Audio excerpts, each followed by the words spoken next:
Afternoon po sa inyo lahat. Ito po yung update tinanim ko na basil. Ito yung variety ng sweet or Genovese na basil.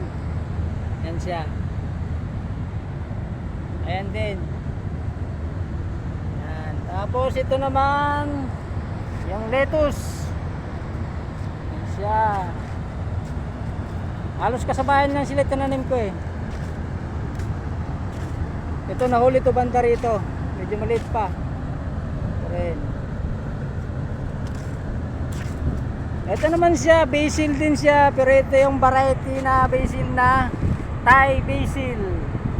Pahaba, tapos pahaba yung dahon niya, pahaba.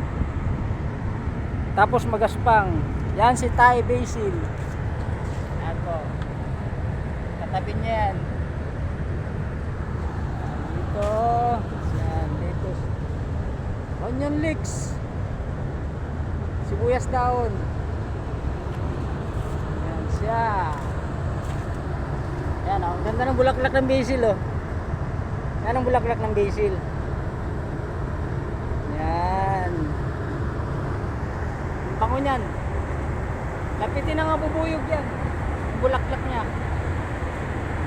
Yan po. Thank you very much. Salamat po.